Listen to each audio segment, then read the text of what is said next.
Olá, sejam todos bem-vindos ao programa Roda de Conversa. Nesta edição, a Coordenadoria de Educação e Cultura integra-se à Coordenadoria de Meio Ambiente e à Academia de Letras, Ciências e Artes da AFEPESP para trazer um diálogo sobre a importância da consciência frente às questões ambientais. O programa Roda de Conversa é uma iniciativa do Centro de Estudos e de Desenvolvimento Pessoal da Coordenadoria de Educação e Cultura e conta, neste episódio, com as participações especiais do coordenador de Meio Ambiente Gilberto Natalini, nome bastante conhecido nas referências de debates sobre o meio ambiente, e do acadêmico Luiz Carlos Ladeia, jornalista e associado escritor, autor de diversas obras ficcionais. Um bom programa a todos. Muito bem. Estamos aqui para bater um papo, conversar um pouquinho sobre um assunto que preocupa muito a gente, né? As pessoas, o pessoal da nossa idade, mas também a juventude, né? Que tá chegando a conta, o boleto que a natureza está mandando para a gente, cobrando, né? Questão ambiental aí, a destruição que nós estamos fazendo. Como é que você está vendo isso aí? Você tem uma vivência boa, você escreve livros, né? Tem essa vertente de escritor. Como é que você está vendo? Eu acho que o boleto está chegando e eu tenho dúvidas quanto ao nosso poder para pagar essa dívida. Porque as coisas foram se acumulando de tal modo que eu sinto que vai ser muito difícil reverter esse quadro. Eu vou citar um exemplo.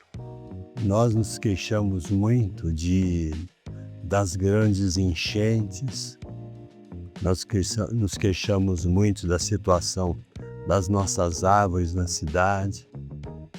E eu me lembro que alguns anos atrás a gente criticava porque São Paulo não tinha árvores. A crítica hoje cai em cima das árvores que estão com cupim. E só depois que veio o prejuízo, nós ficamos atentos ao descuido que teve na cidade no que tange as árvores misturadas com os fios elétricos e de telefonia. Então vem uma chuva de grande poder e a cidade paralisa. Quer dizer, eu acho que a gente não tem como hoje pagar esses boletos. O que o senhor acha? Vai ter que pagar, né? Porque ou paga ou vamos para a extinção, não é verdade? Porque além dessas questões pontuais do meio ambiente, como árvores, por exemplo, você está trazendo, enchente, a gente hoje tem uma questão macro, que é do planeta todo, que piora muito a situação que você está relatando. Por quê? Porque existe dois assuntos que são gravíssimos, né? Que afetam o mundo como um todo. Afeta o ar, afeta o mar, afeta o solo, que é a questão climática, a mudança do clima, nessas mudanças climáticas por conta do aquecimento global, que é uma coisa mais ou menos, não é nova, mas que a gente foi descobrindo ultimamente, e o problema do excesso de depósito de resíduos do lixo, né? Agora, a última geração que nós estamos vendo são os microplásticos, que são extremamente venenosos para a vida, inclusive para a vida humana. Então, ou nós damos um jeito na história, não é fácil, hein? Porque questão econômica, tecnológica, tem todo um emaranhado de coisas aí, a estrutura de vida, mas ou a gente dá jeito na história, ou nós vamos caminhar para ter dificuldade de ter existência de vida em cima do planeta, né? Você não tem esperança de que a gente possa superar isso? Olha, esperança eu tenho, mas não é muito intensa, não. Eu torço por isso. Eu torço por isso. Eu vou citar só um exemplo. Faz muitos anos a gente atinge uma determinada idade, eu não vou falar certa, eu digo determinada idade, porque certa idade é 18, 20. Então, a gente vai acumulando coisas mentalmente e começa a recordar delas. Por exemplo, eu fiz um trabalho de assessoria de imprensa um tempo para uma empresa que tinha um projeto de coletar ascarel para incinerar em alto mar. Então, as empresas de eletricidade colocavam o ascarel como um óleo dentro daqueles transformadores para manter aquela temperatura ambiente, refrigerar. Esses detalhes técnicos eu não sei. Bom, usava nesses transformadores. E com o passar do tempo vieram transformadores mais modernos e aquele óleo ascarel virou um problema. Eles resolveram de uma maneira muito simples. Despejavam nos cursos d'água e era um produto que, se jogasse no solo, demoraria 15 mil anos para degradar. Naquela época existia era um projeto de um alemão que estava comprando áreas no Brasil para fazer isso. Nós somos numa pequena cidade aqui do Vale do Paraíba e nós fomos enxotados lá quando falou-se de implantar um depósito lá de ascarel, que seria tanques de concreto com tambores dentro e depois ser levado num navio para ser incinerado em alto mar.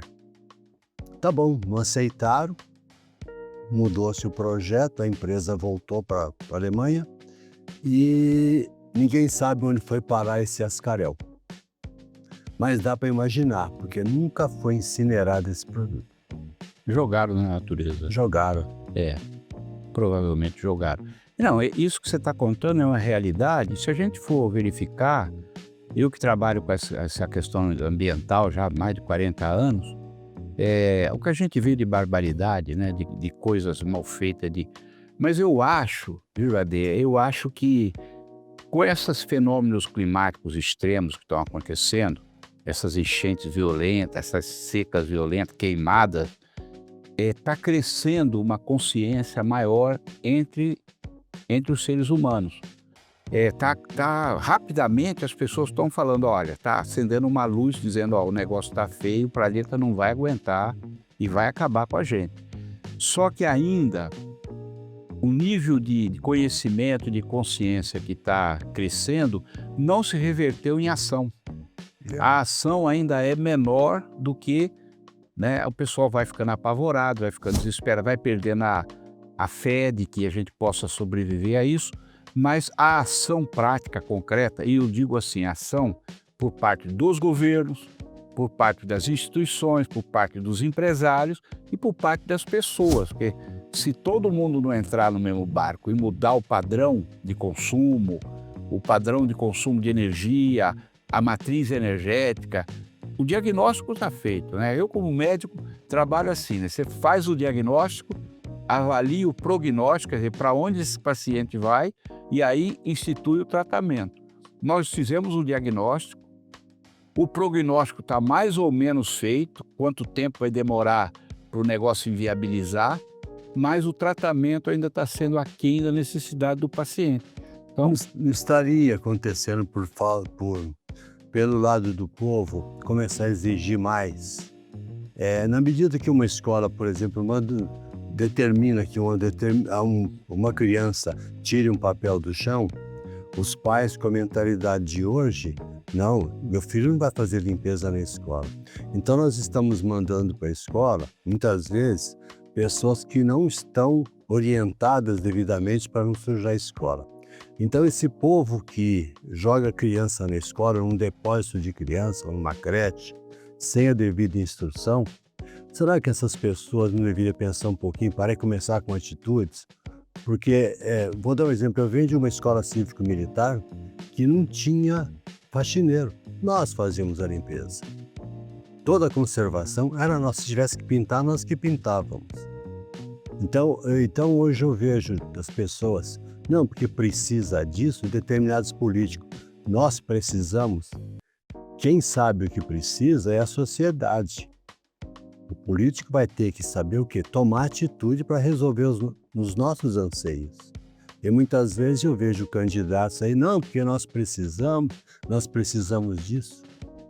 Para quem tem um pouquinho de lucidez, sabe que muitas vezes o que falta não é recurso, muitas vezes é gestão.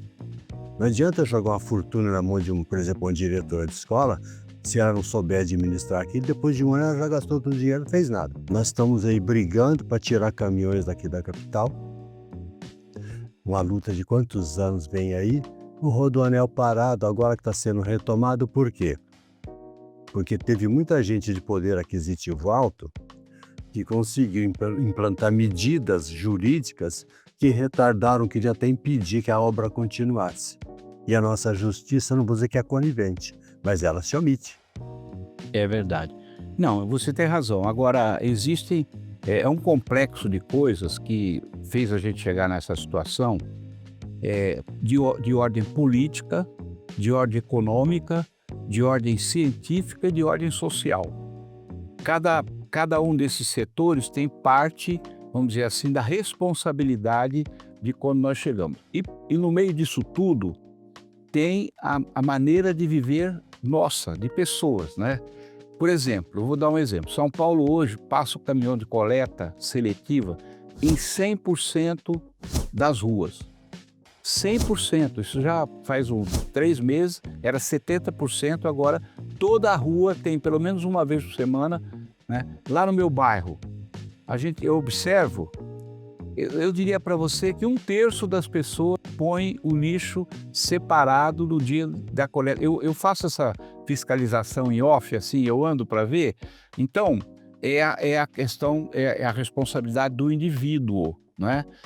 Da pessoa queimar mais energia do que precisa, gastar mais energia, não apagar as luzes dentro de casa, da pessoa ficar 45 minutos embaixo de um chuveiro cantando uma ópera ou cantando uma música e aquela água, o chuveiro comendo energia. Enfim, é toda uma situação, mas é uma coisa tão complexa porque faz parte da própria organização da sociedade humana. Então, por exemplo, a gente tem uma coisa do consumo exagerado, do consumo perdulário, do consumo desnecessário. Você vê a quantidade de embalagens que às vezes você tem para vender um produto, né? Então tem um viés político, que aí eu acho que os políticos pecam mundialmente. Alguns são bem assim, eu diria bem ousados. Mas você pega, por exemplo, um presidente de um país grande, pega, por exemplo, da Rússia. Está nem aí com política pública. Então, a questão política, a questão econômica, que os grandes conglomerados, por exemplo, do petróleo, se arrepiam todos se você falar que tem que diminuir o uso do diesel. Ficam arrepiados, porque é o lucro deles que é enorme. A questão científica, eu acho que a gente tem que investir muito. Por exemplo, a USP está fazendo uma pesquisa para produzir hidrogênio a partir do etanol, que é a coisa mais bonita que eu vi, porque o hidrogênio a partir da água, da hidrólise, gasta muita água para você produzir uma quantidade de hidrogênio. A partir do etanol é uma coisa assim extremamente avançada. Está lá a pesquisa rodando, não tem incentivo governamental para eles terminarem os motores a etanol. Então, estou dando esse exemplo da parte científica. E da parte individual, você falou do garoto que vai para a escola, que o pai reclama por causa de pegar um papel. Mas se a gente fizer um cardápio de tudo que a gente faz de errado durante o dia para agredir o meio ambiente, o cardápio vai ser monstruoso, porque é muita coisa errada. Então, eu me preocupo. Agora, eu boto esperança, eu boto fé, que o ser humano é um bichinho danado, entendeu? Ele vai na desgraça, vai, de repente ele descobre uma coisa que salva a pátria. Mas todos os avanços surgiram em função de necessidades, né? Eu vou dar o senhor sabe disso aí, o caso do que acontecia com o vinhoto. A produção lá, a cana chegava lá na usina e tal, eles pegavam o vinhoto, jogavam nos cursos do rio, matavam peixe. Depois eles descobriram que o vinhoto é o quê? É o adubo da terra. Aquela ponta da cana, eles estão usando hoje, já está o pessoal está preocupado com biodiesel. Quer dizer, é um avanço que vai, infelizmente, a gente esperou chegar à crise. Todos os avanços da humanidade foram isso. Desde as grandes armas da Segunda Guerra e tal, sempre em função da crise. Quer dizer, a gente tem muitas vezes, parece que só funciona com o empurrão daquele carro. Tem que pegar, fazendo força. É isso mesmo. Faz alguns anos, eu descobri um grupo de produtores de banana do Vale do Ribeira eles pegavam aqueles detritos do fim de feira, que aliás é um tremendo absurdo, que o camarada pega uma folha de alface, tem uma pontinha, arranca a folha e já joga fora. Então, ele pegava esse material, levava lá para o Vale do Ribeira e colocava naquele sistema, como se chama, para fazer forragem, compostagem e tal, e começou a aumentar a produção. Mas eu falei para ele, você não prestou atenção no chorume? Aí ele falou assim para mim, é um problema. Eu falei, será que compensa? Não compensava. Porque o chorume simplesmente estava poluindo tudo em volta. O chorume tem que ser tratado, tem que ser colhido, não pode ser jogado na natureza. O que eles estavam fazendo, eles só pensavam no adubo que produzia, mas nas consequências do processo de produção, não. O chorume, se você der um certo tratamento nele, ele pode virar adubo também. Ele vira adubo também. Como faz com vinhoto, né? Exatamente, ele vira adubo. Agora, São Paulo, por exemplo, não sei se você sabe, a cidade de São Paulo tem 6 plantas de compostagem, 6 subprefeituras diferentes e cerca de 35% a 40% do material orgânico das feiras, eles são levados para essas plantas e são feito adubo que é distribuído gratuitamente para a população. A intenção era fazer o dobro ou o triplo. Qual foi o problema? Houve uma reação muito grande das pessoas dos bairros, porque quando ia fazer a planta, porque a planta não dá cheiro, não dá bicho, ela é tranquila de fazer. Mas as pessoas, vai fazer compostagem aqui? Pô, vai dar mosca, vai dar... Então a reação da população está impedindo, de certa forma, que amplie as plantas de compostagem na cidade, entendeu? É uma coisa desagradável. Eu quero a feira, mas na rua de baixo. É isso mesmo, né? É verdade isso aí. Não, mas eu acho que a gente deve... É uma luta muito dura, é muito difícil. Tudo que se faz é muito difícil. Por exemplo, a gente tenta aqui na cidade de São Paulo há muitos anos ter uma linha de financiamento para as pessoas colocarem a energia fotovoltaica nas suas casas. Até hoje não conseguimos. E depois eu tenho um filho que conseguiu colocar aqueles tablados de alumínio lá e tal na casa dele. Ele falou, eu preciso apressar isso, a instalação, porque a lei vai mudar. E ele estava correndo contra o relógio, conseguiu montar o esquema antes, porque ia haver uma cobrança em cima. Eles não davam imposto em cima das placas. O governo federal botou imposto. Exatamente. Agora, lá em casa eu tenho isso aí, viu? Eu consegui um financiamento no banco. O banco durante um período, deu um financiamento bem camarada. E eu peguei o financiamento, comprei as placas, coloquei e comprei bateria. Se eu te mostrar minha conta, está aqui, até recebi uma mensagem da Enel, R$ 59,00 de conta de luz no mês. Sabe quanto eu pagava antes? R$ 500,00. Então eu baixei 10 vezes. Eu baixei 10 vezes a conta de luz. E outra, lá no meu bairro, quando falta luz, são 220 casas, é um bairro pequeno. Apaga todas as casas, a única casa que fica com eletricidade é a minha, porque as baterias seguram por 12 horas a eletricidade. Ou seja, se a cidade tiver... Nós temos 3.800.000 imóveis na cidade de São Paulo. Se 30% disso tivesse placa, você imagina a quantidade de energia que ia se economizar, energia elétrica, não é? E como ia baixar o custo para as pessoas que pagam... A energia está muito cara hoje, não é verdade? Mas, infelizmente, não tem uma política governamental Pelo contrário, bota o imposto em cima da placa para aumentar o custo. Eu vejo, por exemplo, existem alguns países aí fora que a gente passa a ter aqueles parques eólicos ali de monte. Na Dinamarca tem um lugar que a gente chega de avião, na praia só placas, só essas torres, né? Aqui a gente tem regiões aí que tem vento o ano inteiro, e tudo é difícil, Então, eu não sei se... isso não pode ser desconhecimento. Não. Pode ser desconhecimento. Não é desconhecimento. Certo, então... É falta de vergonha, minha. Então, bom, eu não queria usar o adjetivo. Não, mas é mesmo, vamos falar a verdade. Certo, eu não consigo entender essas coisas. Quer ver uma coisa? Existe uma pressão Porque o Brasil tem a matriz hidráulica de água, né, de produção de energia, que ela é mais limpa do que a matriz europeia, as usinas hidrelétricas, né?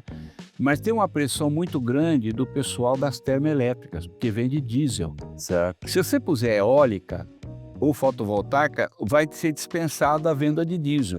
Então a pressão da indústria que vende diesel é muito grande em cima do governo. E o nosso governo, você sabe como é, né? Quem aperta mais, leva, né? Infelizmente. Sabe, Mas eu te interrompi. não. Eu vejo as coisas como são conduzidas e eu fico imaginando, mas nós temos, por ano aqui, 5 milhões de turistas. A Turquia, menor que o estado de São Paulo, recebe 30 milhões. Aí fala, mas por que acontece isso? O que acontece é que lá a gente vê limpeza, aqui não vê. Lá a gente viu o pessoal explorando o turismo, aqui explorando o turista. Aí esse turista vai para ir para uma cidade turística, o que ele faz? Ele não contribui, em hipótese alguma, para manter a limpeza. É típico do nosso turista, certo? E lá fora a gente vê isso também, mas aqui acho uma coisa bem característica. Eu não estou na minha casa, então que se dane. Aí vem o morador de rua, ele não tem vínculo com a cidade. Também para ele comer a marmita e jogar na rua é a mesma coisa. Então, a gente ajuda, por exemplo, nesse segmento e tem que correr atrás desse outro. A sociedade fica o tempo todo perseguindo. Você quer que eu te dê um exemplo do que você está falando? A COP de Belém. Eu sou favorável a reforçar que a COP de Belém seja boa, que se não seja um fiasco. Eu sou favorável que o mundo está precisando de ter coisas positivas. Mas a COP de Belém, os aluguéis aumentaram, alguns aluguéis aumentaram 1000%. Quer dizer, o sujeito vai aproveitar aquele momento para ganhar na vida o que ele não ganhou o tempo inteiro. E aí o que está acontecendo? A decisão dos governos é diminuir o tamanho das comitivas para gastar o mínimo, porque um aluguel lá por dia, eles estão alugando casas de família, porque hotel não tem lá. O aluguel por dia está R$ 1.500 por dia. Você passar 5 dias lá, você está entendendo o que é? Então o Brasil, enquanto o Brasil não aprender a resolver sua infraestrutura e ter um pouco de compostura, né? Nós vamos sofrer isso. Estou dando exemplo prático do que estão fazendo lá. Quer dizer, eles podem até inviabilizar a COP por ganância. Ganância pura isso, né? Infelizmente, nós somos... Eu, particularmente, sou contra a escolha do lugar. Eu acho que deveria ser um lugar ao melhor estrutura. O lugar foi lá por causa da floresta, né? Porque o mundo tem esse encantamento com a floresta, né? Na verdade, 80% do povo do mundo mora nas cidades. Mas a floresta ela é fundamental para poder fazer chover, por causa da biodiversidade, para os rios continuarem correndo. A gente sabe disso. Então, o mundo, né? O Brasil vendeu bem a coisa da floresta. E Belém é uma cidade situada bem no coração. Então foi por causa disso. Só que realmente está se correndo muito, mas eu acho que a infraestrutura da cidade de Belém não... Eu fui na COP de Dubai, nas horas eu não fui. Tinha 100 mil pessoas naquele lugar, naquela cidade. É uma cidade maravilhosa, né? Quer dizer, tem tudo, você não... E tem a vizinha Abu Dhabi que ajuda. Belém não tem estrutura, Belém não consegue receber 100 mil pessoas de uma vez só, vai ser muito difícil. E... O senhor falou sobre o problema da floresta. Nós trouxemos para cá o eucalipto, né? Sim. O eucalipto ele não faz o benefício que a terra precisa, que ele vai sugando a umidade, né? Então, hoje é uma realidade, a indústria... papel se vale disso, existem plantações fabulosas, aquela região de Guatapará, por ali, certo? Uma coisa muito grande, Pilar do Sul, não se discute isso. No Brasil Central, na região do Mato Grosso, trouxeram uma planta chamada teca, não sei se você já ouviu falar. Eu já ouvi falar. Tá. Teca é uma madeira, um pé chega a quase 60 metros de altura, só tem galhos lá em cima, então é uma madeira que vem lisa, muito forte para a indústria naval e também para a produção de imóveis. Fortes indícios de degradação do terreno. Embaixo dos pés de teca, nenhum animal vive, porque é só sombra e tal, e não tem vegetais para ele se esconder. É igual pinheiro, né? Exatamente, igual Nossa, pinheiro. Embaixo não cresce nada. Bom, essa indústria que está chegando aqui, a produção de teca, me parece que o capital é holandês. E essa planta vem da Tailândia, dali do Sudeste Asiático. Daqui a alguns anos, isso aí vai mandar em grandes regiões do país. Por coincidência, onde eu vi isso, Campo Novo dos Parecis, perto de Tangará da Serra.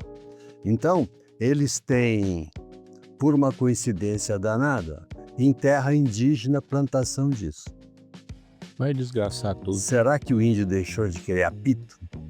Só que dinheiro. O problema é aquilo que nós falamos, a distorção política e econômica, porque no caso, o que está mandando? Está mandando o ganho que vai se ter plantando isso. Exatamente. O que vai acontecer com a terra, com o índio, com sei lá com quem, pouco importa. Importa que quem vai trazer e vai plantar, esses holandeses, vão ganhar uma fortuna. Depois eles pegam a malinha deles, vão embora e deixam tudo degradado aqui no Brasil. Exatamente. A gente é uma coisa, é um quintal mesmo, mal organizado. Infelizmente, nós somos isso, né? Infelizmente, né? Trazendo aqui para São Paulo, quando eu vou falar cinturão verde, mas não é produção de hortifruti, nada disso. Eu me refiro a cinturão verde que a gente tem em termos de mata. A prefeitura, o Estado, o poder público tem que ficar vigiando, porque todo dia acontece desmatamento, de repente surge lá uma construção. E tudo clandestino. Tudo clandestino. Tudo clandestino. Isso virou uma versão gato e rato. Quem tem feito muito isso nos últimos 10 anos é o crime organizado. Eles compram a preço de custo bem baratinho, porque as pessoas que têm a mata não podem fazer nada com a mata. Eles compram, desmatam ilegalmente. Muitas vezes corrompendo agentes públicos, muitas vezes, e constrói rapidamente. E a velocidade do Estado, das prefeituras, de reverter ou de impedir, não consegue dar conta, porque o investimento deles é muito grande. Olha, eu fiz um dossiê em 2018, 2019, na região da represa de Guarapiranga. Eu levantei que nós tínhamos... eles tinham derrubado 1,5 milhão de árvores, assoreado 1.000 nascentes, prepararam 50 mil lotes e iam ganhar 2 bilhões de reais vendendo aqueles 50 mil lotes. Isso tudo está num dossiê que eu produzi, vou até depois te oferecer também para você, para o Osaná, porque era o crime organizado, não era nenhuma imobiliária registrada, nada, entendeu? Uma coisa muito grave, muito séria, né? Nós estamos encerrando a nossa conversa, foi um prazer muito grande falar com você. Falamos muito, né? Falamos bastante, se deixar a gente vai até amanhã aqui. Mas eu gostei muito, o senhor me deu uma aula, obrigado. E também recebi uma aula aqui, eu que agradeço, obrigado a você. Deixar um abraço aqui para o Osaná e para a coordenadora Ana, né? Um abraço para todos. Essa equipe aqui é muito... É boa. Muito competente. Nosso presidente, doutor Arthur. Exato.